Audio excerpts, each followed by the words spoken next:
can you see this person's perspective, Right. but can you see beyond this barrier that is in front of you right now? And we do get to that place of gratitude and actually appreciation. Now, it takes us refusing to stay in a victim mindset in order to do that. Well, hey, Hi, how are you? I'm good. I'm good. It's been a crazy morning. This morning was a day when I could not get to work. It was like I started my first phone call was before I was ready to get a phone call. It was at about 6:20 in the morning. Hmm. And I went, okay, that's what this day is going to be. Not that it's bad. Loved who I was talking to. Everything's fine. But 6:20, I was kind of not ready to make sentences. And then I locked myself out of my house. Okay. Yeah. And then I was on the road and there's a terrible wreck on the way to work. And I don't think anyone was hurt, but I don't know that for a fact, but God bless them. So there's a series of events that brought me on this work of going, I can't control anything. I can Yeah. set my clock.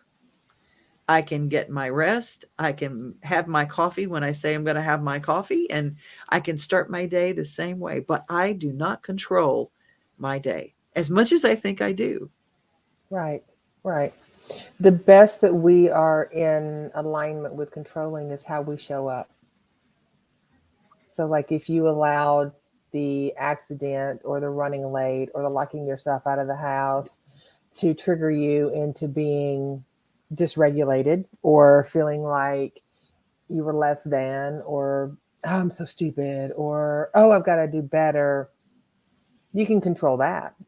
Yeah. I've You can. almost got the I'm so stupid out of my vernacular. That's There an you go. old thing. And that's one of those things. And it took a while because kicking myself, that was my favorite aerobic exercise, Mm-hmm. you know. And why did I do that? God, I was so stupid. That was so dumb. And realizing that that is the way we talk to ourselves. That's the way we show up for ourselves is bad, Mm-hmm. because that becomes what we hear in our head. I Mm-hmm. always laugh because, and I said, and my good glasses are in the car, so I've got my one leggers on. You just got one arm on it. Yeah, see, you didn't see it. Good. See, there you go. No, I didn't. Of course, I don't have mine on, so mine are right. Mine are right here. And Anyway, yeah, and funny side note about that. I think I was born with one ear that's just a little lower than the other. mhm. So when I put my glasses on, I always look like I'm cattywampus. And I was See, looking at that the other day, and I was like, "Why do my glasses always look weird?" And I was like, "Oh, I'm 59 years old, and I think I just figured out that one of my ears is just a tinge lower than the other one." yeah, yeah. Most people's are. Did you I know guess that? I've never paid attention to that. And then I when you know go and get, symmetrically, one yeah, side of your body is larger than the other by a fraction, but most people have one ear, and so when you go get if you get glasses fitted, which we don't do at Dollar Tree. no, no. Are you kidding? So they adjust that, and that's why you can tell glasses will sometimes be, if you put them on a table, they won't be straight. Yeah. Well, there you have Elizabeth is with us. it. Hi, Elizabeth. Candy is with us, Hi, and Candy. Corinne, praying for you and your family, Devon. Thank you, my sweet Corinne. Candy is with us. Hello, Hello, hello, hello. Candy. Joyce is with us. Joyce. And Corinne, getting right on into it. Corinne said, I cussed myself out when I locked myself out, got mad and broke the door open. There you go. There you go. Well, I just laughed at myself, because I was thinking, I'm going to have to climb through a window. And I actually made fun of me climbing through a window. I did not, because I had made copies of my key and I Okay. forgot about it. I forgot. And when I was doing, okay, no panic. What? Just breathe. And in that moment of breathing, I remembered the key and a little yellow tab from the locksmith that I had stuck in my purse for safekeeping. There you go. And so I opened the house up. I got my keys to the car and I tootled on my way. That breathing and stopping, Mm-hmm. and then planning ahead when I had forgotten, even if you forget that you planned ahead, somewhere in your breathing exercise, it might come back. Elizabeth, Absolutely. Elizabeth, we need to talk to ourselves, Elizabeth says, the way we talk to others. I'd never talk to my friends the way I talk to myself in my head sometimes. Woo! That's Mm-hmm. a that's big. Absolutely. That I just posted something yesterday, I think, on Instagram. I think it was yesterday, about minding the mental, the languages that we're using inside our head, because a lot of times that language is not our own. It's been dropped there by someone in our life, whether it's childhood, adulthood, adolescenthood, wherever. It's been dropped in our emotional backpack, and Right. we carry it around all life, our whole life. And Yeah. sometimes that has us wanting to control situations that we just can't, that are just out of our control. They Right. are simply out of our control. And the best that we can do in those moments is go inside that backpack and see what exactly it is that we can control for ourselves there. Hmm. Stopping and doing some breathing and recognizing that sometimes life doesn't always unfold the way we expect it to. And there's some pretty hard decisions to be made from time to time, and Right. not having control over those things can leave us feeling helpless. And that is oftentimes the bigger trigger for us, is that we feel helpless. Something I've learned from my sister is that one of the things we cannot control is sometimes food when we are out and about. We Mm-hmm. cannot control what will be open. I mean, you can have everything planned. Well, we'll just stop at a McDonald's. We'll just stop at a blah, blah, blah. Well, then you see there's a sign to go staffing issues closed at 2 in the Mm-hmm. afternoon, and you're going, what? Mm-hmm. So my sister carries her snacky snacks. She calls them her snacky snacks, things that keep her blood sugar up. She has some water, and she has her almonds in a baggie, and she has her carrot sticks and her peanut butter, and she has just her snacky snacks that can protect her if she gets where she cannot control the food that they have wherever she is, or being able to get it. If Right. you have low blood sugar, you know the issues, you got to keep snacky snacks. So have a spare key, snacky snacks. Mm-hmm. Joy says, my being in control is my worst problem. I feel cray cray if things are not all going according to my plan. I put in the my plan, Mm. according to plan. But the truth is, they're always going according to plan. It just not maybe our plan. Right. Right. Her car has been in the shop. So, oh, you cannot control car repair. Mm-mm. No, no. Well, I think I told you when I bought my car a year and a half ago, it was in the shop for almost five Mhm. months, right out of the gate, you know, and you can't control it. What do you do? I mean, I was fortunate enough to have them give me a loaner, but still, there are things that we just can't control in life. And finding those things that are comforting, those things that are essential to your well-being. Sometimes we can't control something, so we don't necessarily, as crazy as it sounds, we don't necessarily want to take care of ourselves. I just sat with a client this morning, and they had a really hard session. And when they were leaving, I mean, I know a lot of professionals frown on hugging, but whatever. When they were leaving, we were hugging, and I didn't say anything in the moment. I actually started to do a post about it later, not about my client, but about the fact that there are sometimes that we hug, and there's so much gratitude and respect that you feel in that moment, Mhm. mutual gratitude and respect that you feel in that moment, that words aren't needed. So in that time, when a lot of times there are things that happen when we don't have control, sometimes it's financial, sometimes it is, like Joyce says, it's about our wheels underneath us, we can't control them. Sometimes it's medical, sometimes it's relationship wise. There are things that we just can't control. Finding those things, whether it's our snacky snacks or a really good nonverbal hug or an embrace, something that helps ground us back down. Our breathing tools that we talked Right. about last week, and we've talked about them, multiple times.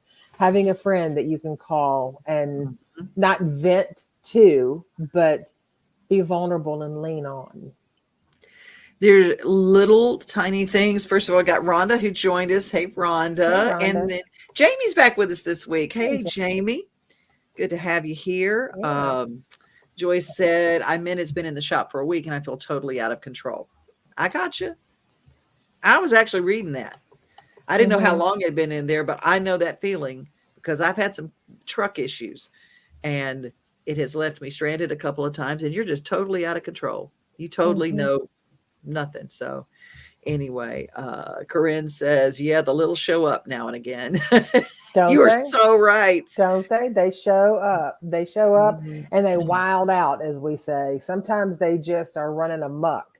And it's hard to, to get a grasp on on what exactly is happening. Joyce says, love that, Elizabeth. So true. I treat myself worse than I've ever treated anybody. And you know what's so important about knowing that we treat ourselves badly? We can stop. Absolutely. We're the only ones that can, Yeah. you know. And we train people how to treat us. Now, that's the deal is when people treat us badly, remember that their teacher has been us. Hmm. And sometimes it's an off, it's a one off where someone you run into someone that whatever it is in a restaurant or whatever. And, servers get that all the time. They get customers that are just jerks sometimes. And they haven't taught them anything, but that's a good lesson in learning that we can't control that other person, but we can control how we show up. And sometimes you do want to throat punch those people, but other times, if we can rein it in and be in that place of like, you know what, I don't know what's going on in this person's life that they need to be such a pill today, but I choose not to punch that dance card. I'm not That's going to right. give Mhm. them the power over me to control me. I can control whether or not I engage in this. I tell you something else that's helped me is I don't push things to the last minute or I try not to because I always did that. And I realized I was getting a certain adrenaline rush by pushing something to the last minute and pulling it out and going, I did it all, did it all. Hmm. Um, if at night, you've got to be somewhere in the morning and night you go, oh, I'll just get gas in the morning. If you Hmm. put no, no, no, no, no, you stop at night, you get your gasoline so you have a full tank sitting in your because I will guarantee you that will be the thing that makes you late and miss something very important. That, the little things, don't push those things of even car maintenance, okay? The spare key, the snacky snacks, the car care, putting gas in the car. Um, uh, I like how we keep our bank account of our soul filled. Elizabeth gives us a quote from Untethered Soul, a book that we Hmm. are not the voices in our head. Right. That's for our soul bank account, y'all. Ron does. Is the only thing you can control in some situation is how you react to a situation. Yeah, that's what we were just talking about. You just can't, Mhm. we're responsible, and that a lot of times that reaction is a direct response to our emotional intelligence, and it also is a direct response to which one of our littles might be firing off at the moment. Because let's be real, sometimes, if we're all honest, sometimes it feels good to stir a little conflict because you feel like, let me just stir this and see what happens. You got to be careful though when you pick up that conflict spoon and you start stirring it. You got to be willing to be ready for whatever comes back to you. And I always tell people, now I know all of us, we're not perfect, and sometimes we can be what I call that shit stirrer. But I always tell people there should be a law that the shit stirrers have to lick the spoon because we are responsible for that, for what we put into it. That's true. True that. Angie, how Hey, are Angie. you? Good to have you with us. Candy's got some ideas. Tools like breath work, EFT tapping, and meditation help when life becomes challenging. Otherwise, we just have to go with the flow of life. Well, and sometimes you know what? If you're not aware enough to do those great tools that Candy just mentioned, sometimes just sit in your. I mean, I've had times where I've just sat in my car in silence because when you get in your car and you shut the doors, it's Mhm. airtight and it's silent. You can sit in there silently, or if you need to have a conversation with God, have it, or if you need to scream or cry, do it. let those things out to take care of yourself and then move on from that, you know. Because if you don't move on from it, you're putting it in that Mhm. emotional backpack and you're pulling it. You're putting those rocks in your pocket and you're Yeah. still expecting to go the same speed through life, but you're not paying attention to the fact that you're picking up huge rocks and putting them in your pockets. You can't. You'll drown in that. Hmm. So, Bill hey, Simke, hey, yay! Bill. Yeah, we started a new show yesterday with Bill called Dreamcasters. Just Nice. because you can take it, doesn't mean you should take it. Absolutely. Okay, that's where I want to springboard. Bill, I'm so glad you stopped by. The I want to springboard into when other people are bringing the issues you can't control, whether it's substance, whether it's an illness, you're a caregiver, you cannot control that whole situation. But it is a place that will put everybody into, um, if it's substances, counting the drinks, counting the Hmm. days, counting the hours that someone is out, that tenseness of waiting for the other shoe to drop. When it's caregiver situation, my gosh, and when your job as a grief counselor and a death doula, you have watched people move during a transition.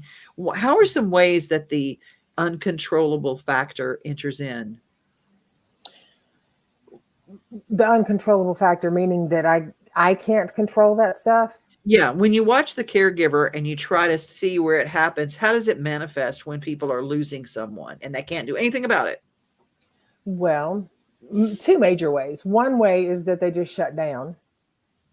They just shut down, they Mhm, unplug, they disassociate. The other way is that they try to control everything. They grasp and they try to control everything. mhm. Um, I have the good fortune of when I'm working with individuals, I work with them for a period of time so that the family members even create what I call the nest. They create a nest for themselves so that they know what is coming and they know how to prepare as best they can for those hours or those moments that precede their loved one transitioning. And we talk about the need to control and we talk about how it's most important not to make this very important season and step in someone's final stages on this earth about anyone else other than that person. So, um, and it's challenging for some people, Right. it's challenging, but letting people understand, or not letting them, but helping them understand that control is actually, you're actually a prisoner to the need to control. Mm, Like we're not, we're the prisoner to control. If we need it, then it's evading us. We can't catch it. Well, we don't need control to have peace of mind. We need peace of mind. So instead of searching for control, open your mind up to peace of mind. Look for that. wow, that's a big step. That's a big step. Because I will tell you that, okay, total disclosure here. When I started looking into 12-step programs to help me with whatever I needed help with, um, I found out that the control part was the biggest thing that I needed to, I was addicted to. Mm-hmm. My way or the highway, bud. Mm-hmm. And I learned a lot about I can't control everybody else. I can't control if somebody else is going to drink and take it out on me. I can't control any of that. I can control where I put myself. Well, and control is such a, it's such a venomous word. People use control like you're so controlling, oh, you want all the control. And really, it just means we're looking for safety. We're looking for security. Amen. Thank you. Yeah, Thank you. Security. yeah, we're looking Um, for safety and security. Candy says that's just like if someone flips you off when you're driving. I figure there must be a fire somewhere they're going to. I just smile and wave. Yeah, I'm, you you know, know, people respond so differently about all kinds of, different things. And I do that as well, Candy. I'll just say, God bless them on that journey. I don't know. Maybe they just got fired. Maybe they just Maybe their bank account got hacked. Maybe they just lost a loved one. Maybe they just woke up on the wrong side of the bed. But you know what? It has nothing, zero to do with me. So if I go, you know what, that person's in a really foul mood. So let me just crack my skull open and give them all my good energy. Now I'm going to be in a bad mood with them. They've ruined my day. And it's like, wow, that is just nonsensical. Yeah, It's it is. nonsensical. Joyce says it's bad when you're dreaming you're behind and you get that anxious feeling in your sleep. Mm-hmm. I had a dream of and it was so real. I woke up with heart palpitations because I couldn't make the payments on my BMW. I was so caught up in it, but you know, everybody that I worked with drove really fancy cars, and so in my mind, in my dream, I had gone out and leased a BMW, and I couldn't make the payments, and I couldn't breathe. Mm-hmm. I woke up and I had to remind myself I don't have a BMW. I have an old farm truck, which I'm very happy with. I'm really good with that. And but literally it let me know, okay, one, don't get a BMW because it might not be for you. But it's sometimes we dream things and it's so real, but pay attention to what you dream that causes stress. That might be something to say goodbye to. I will also say it must be the season of dreams, because I will also say this. I'm going in for my heart ablation on the 30th of this Mhm. month, and last night I had a dream that that I was on. I was having a conversation with a person in my business complex that just had this ablation done, and they were telling me, oh, I hope you don't get anybody that does this, this, or this. And in my mind, I'm like, why would you like? Why? That's like women that have children and they go through, oh my God, it was the worst experience I ever had in my life. It's so painful. I'm like, why would you tell someone who has never been through this or who is pregnant that it's the worst thing ever? Like, people are so unaware sometimes. But anyway, having this conversation with this person, and this is where my mind goes.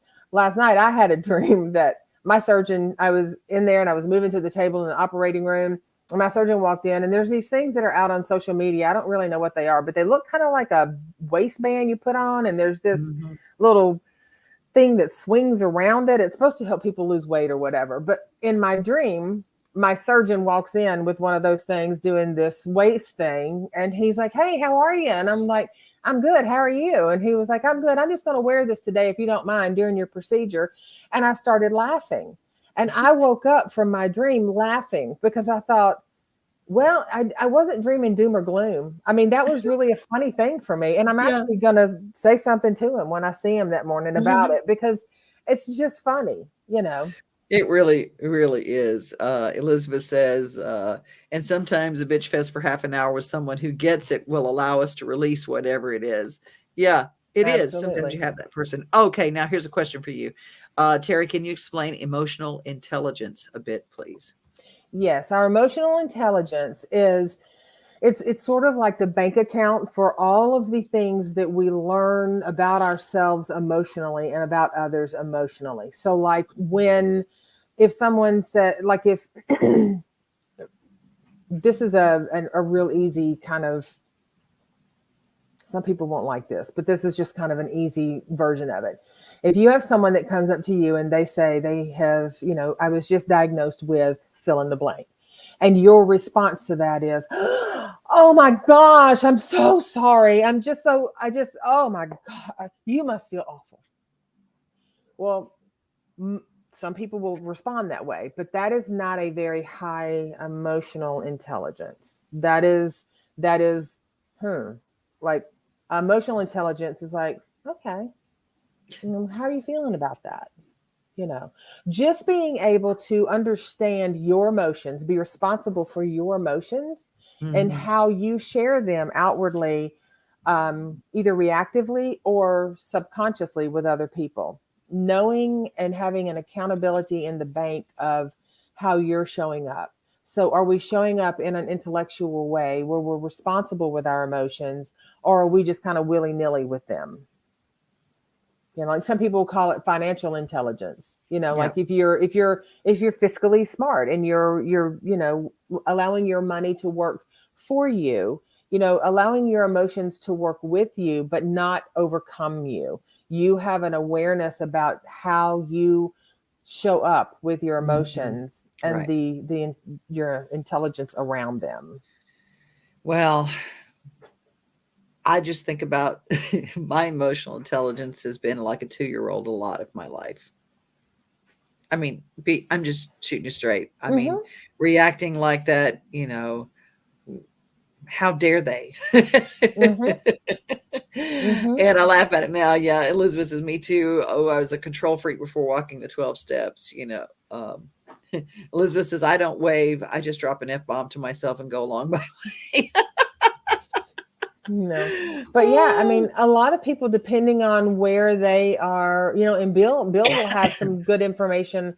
I'm hoping to maybe feed in on this or share Mhm. with this if he's still with us. But these experiences that we have in life, they are just that, they're experiences. And for many people, they imprint on us like we're Tempur-Pedic, right? And so we go through life feeling like we tell ourselves we're whole, happy, and complete just the way we are. But then just underneath the surface, those emotions and those old memory loops are just running amok. And we find ourselves in performance mode and not even really living in life. So when you say, Devon, my Mhm. emotional intelligence is about a 2-year-old some of the time, that's where a lot of people's, it can be 15-year-old, it can be 17-year-old us, it can be 24-year-old us. Depending on what life's experiences are, we bring that through with us. But learning how to navigate that and also releasing those experiences because they don't serve us anymore. You know what my trigger has been? What? Historically, not hysterically, but historically, it has been little things like discomfort. It's Mm-hmm. really hot. Mm-hmm. So my inner 2-year-old, my emotional intelligence 2-year-old is hot. Mm-hmm. No, it's hot. People go, I mean, I've had more conversations in the last 2 weeks about how hot it is, how hot it is. Oh, it's so hot. It's just hot. I can't, oh, it's so hot. Well, it's August. It is August. And, Mm. if you have the means to escape the hot, then maybe escape the hot. Because, when we flip to that place where a lot of people don't like to go, there's a lot of people that can't escape it. And it's not to make ourselves feel bad because we can, but it's just about a reality check, a perspective. Like it's Mhm. hot, you know. Mhm. Candy says, my father was in the hospital for 6 weeks before he passed. After the first week, we knew he was never coming out of there. My mother called all their friends and family and told them to come see him now because when he's gone, it won't matter to him, but it would now. So we had family and friends that would come see him every day. It was fabulous. I Mm-hmm. love it. And also, she gives you prayers for the heart ablation. Thank All will you. go well. I know it. I know it too. I mean, Yeah. that's the order I've put in anyway. And I mean, Yeah. And Joy says, I always make fudge and cookies over the holidays and give them to everyone I dreamed it was Christmas week and I had made and I made anything yet. I'm like you are. In my heart, I was beating out of my chest. Okay. Whenever you didn't get your cookies made, and then you wake up and you go, but I didn't need to make cookies. mm-hmm, mm-hmm. Corinne, thanking you. And Elizabeth says, halt, hungry, angry, lonely, and tired. Do not get too hungry, angry, lonely, or tired. Gets me too. Those Mm-hmm. are discomfort, man. It can push me right over an edge. And I'm going, okay, what do I need? And it gets back to, do I have my snacky snacks? Do I have the things that are good for me? Because let me Mm-hmm. tell you, if we made a list right now, if everybody pulled out a pen and paper right now and started making a pro con list of how things are going, we have some emotionally intelligent folks that listen to us. They're intelligent, Yes. their levels are high. So they listen and they feed, we all interact and feed back and forth with one another. But there would Mm-hmm. be a lot of people out there in the world that if you started saying, how's your day going?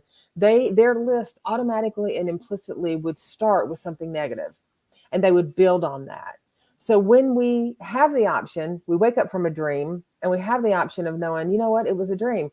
Just that quickly, we can go, huh, okay, and switch. What is something that feels good to us? Right. Switch that train of thought, because if you don't, you're not able to switch the train of thought, then more will follow. Energy follows thought. So the minute that you think, oh God, it's so hot today, it's going to be a scorcher, it's going to be so hot. The next thing you know, even unconsciously, you're in the car and you're like, good Lord, how long is it going to take for this air to kick on? Now I'm sweating, my butt's sticking to the seat. This is horrible. I don't like this. I can't even roll my windows down. And it's just this thing that goes and goes instead of, it's sunny today. Radical acceptance. There you go. It's sunny. We don't have to carry on with it being all this other doom and gloom. The best thing for that control, the need to control for me was taking a whitewater rafting trip. Mm-hmm. I went with a bunch of people who were not like me, raised in a boat. So they didn't want to be up front. Well, I wanted to be up front. And I was there for all the excitement. Whoo, whoo, whoo. And we're going through. And then just one of the most joyous times of my life. I can't wait to go again. I cannot wait for it. I just think that'll be so much fun. And then the rapid stopped and nothing was happening. We're just kind of, and everybody says, well, what do we do now? And I said, we can paddle, or how about we just float? And it was this moment. And before long, I mean, it wasn't too long. We floated. It just kind of relaxed. I said, listen to the birds. Let's be right here. Let's just be in this moment. Mm-hmm. And then all of a sudden the white water started again and we were back in. And I thought, that's what life is. Mm-hmm. I had a life jacket on. I had a wetsuit on because it was, not, the water was cold, so I had a wetsuit just in case I had a life jacket and everything was taken care of. So I was determined to learn about that. And if you think of your life that way, sometimes you float, sometimes you paddle like hell, mm-hmm. sometimes you're in the rapids, and sometimes you get thrown out of the boat. Mm-hmm. But we're not in control. But how we show up, do I need to swim? Do I need to paddle? Do I need to just stop for a minute? Mm-hmm. And I always found that, and maybe if you haven't ever been whitewater rafting, go. Mm-hmm. I'm sure you experienced some real fun. I just watched a safety boating thing on different rivers and stuff in the state, and you kayak, and a lot of people are trying kayaking for the first time, and they don't know what they don't know until they're out and they're in trouble. Mm-hmm. And so I was loving watching some of that. But Corinne says no to whitewater rafting. Not me, never. It's okay. It's all right. Y'all, it's whatever. It was what spoke to me. Right. I have a real good friend that does, is it barrel racing? They get on a horse and they go around and around through those barrels and whatnot. There's no way. That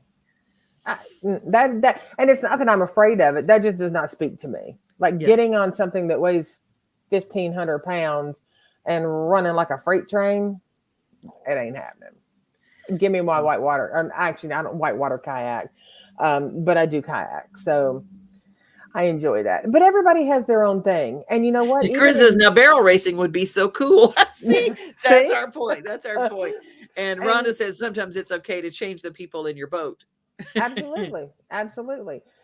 Sometimes it's taking a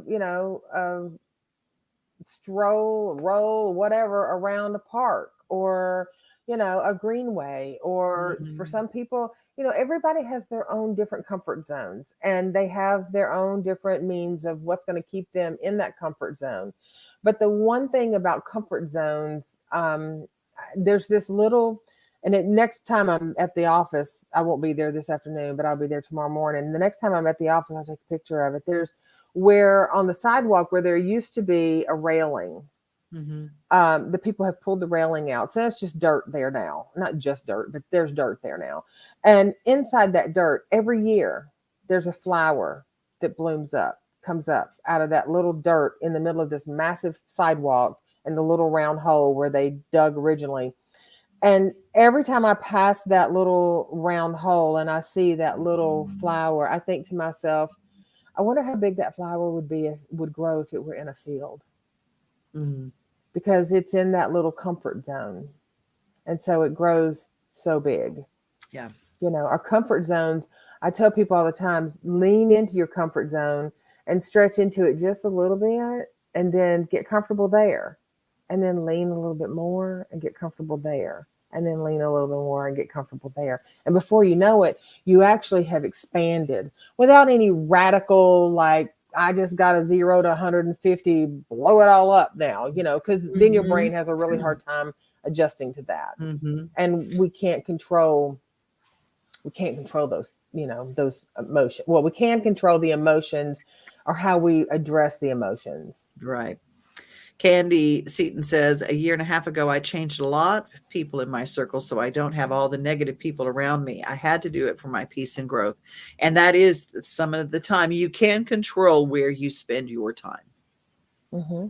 You can control Uh, where you spend your time. And I will say this, Brandon, we have Brandon on a few weeks mhm, back, and there are times, like, if you're incarcerated, you can't necessarily control your surroundings, but I've seen gentleman after gentleman after gentleman control the way that they show up. And I don't mean control in a dominant, you know, militant, I'm going to control this. It's just like, I'm going to choose what works. I'm going to choose how I want to live, and then I'm mhm, going to choose what works best for me to get there. And it's mhm, not about control at that point. It's about making conscious decisions to release the things that no longer serve you. We've talked mhm, about this in the past. When we're little, fits might serve us, or not using your voice might serve you, or um, letting people get away with things might serve you because you're small or you're younger and you can't speak for yourself, or you can't advocate for mhm, yourself. When you get older, those things that might have served you and protected you, kept you safe, or kept you out of, a pseudo safety or whatever, they don't necessarily serve you as an adult. So we have to formulate new ways, just like what are those little fish that have little feet so they can, like, be in the water and then they run up on the shore. I mean, like, there's different, um, actually, I don't think they actually have feet, because as soon as I said that, I was They're, like, well, they're amphibians. Yeah, no. there's a fish with little human feet. That's not. But I Well, mean, they do have little fish feet. They do. It's an yeah, amphibian. Yeah, I there know you which one you're go. talking about. Ted Klontz, I went to one of his workshops, and I was right in the middle of it, and he stopped me and he said, the thing that was your survival skill that served you in your youth is your detriment and downfall as an adult when you use it then. And I went, oh wow. Mm-hmm. Mm-hmm. Yeah. We have to become intelligent about how we show up, about Hmm. how we handle. And I'm not talking about handling, roughhousing our emotions, And he but said, newts are what you mean. there you go. Thank you. Thank you. We have to be responsible with how we show up, and we have to raise that. And here's the thing, as Brandon said, show me your friends, I'll show you your future. Stop and look at the people you're surrounding yourself with. Are they Yeah, people who cause strife and chaos, and yeah, create feelings of a lack in any way? Or are they people that lift you up and support you? And I'm not talking about ride or dies. I'm talking about, are they people, who understand, do they you know, bless your life? Do they yeah, do they bless your bless life? your life? Do they add to, or do they take away? Yeah. Well, I said to somebody one day, they were like, I think you're my ride or die. And I said, no, no, no, no, no. Don't put me in that seat. Because one, if you're driving crazy, I'm not riding with you. And I'm damn sure not dying for you. Like, that ain't happening. Like, I don't know you that well. So, that's not happening. I'm not taking a bullet for you. You know, you got to know, you got to know who's, It's like, are the people in your circle, are they there and steadfast? And yeah, also understand that every one of us as human beings have moments where we are maybe more intellectually stronger or intellectually, weaker. And that's right. okay. We're human beings. That's right. Elizabeth says, nope, I will not allow the folks not good for me into my inner circle any longer. Everyone in my circle is here because we are good for each other. Oh, I love that. Right. Nourishing friendships, nourishing people. Nourishment is what we need as caregivers, and control, instead of, let's take out control, is like, I want to be safe. I want to be nurtured. I want to be nourished, and You I need your deserve to be. Yes. You need your mental, emotional, and physical snacky snacks. Snacky snacks, You and need sometimes those. small things. So Yeah. now we know, fill up your car, keep your car full, keep your snacky snacks full, keep your spare key in your pocket. Keep is always the way to do it. Keep your spare key. Well, you guys have a great rest of your day. If you have something in future shows, we're winding her down. We went a little bit over today because that's what we sometimes do. But devonoday@gmail.com. We're here each and every week on Wednesday at noon. Yes. And I am Teri at terrypugh.com. And I'm going to change it up a little bit. I'm still going to say what I always say. Oh, and I will say too, I am working on the shirts because somebody questioned that last week. So Mhm. want to make sure that stuff is getting out there. But I do want to say that I hope you make time today to create some belly rubs for your brain. Whatever it is you're doing, create you some belly rubs for your heart and your brain. Mhm. And until we see you next week, know that we appreciate you guys choosing to come and to share your energy, your heart, your thoughts with us, because it's so fun. Wednesdays at noon are so much fun. Mhm. So we look forward to seeing you next Wednesday. And until then, belly rubs for the brain and increase your peace. See ya.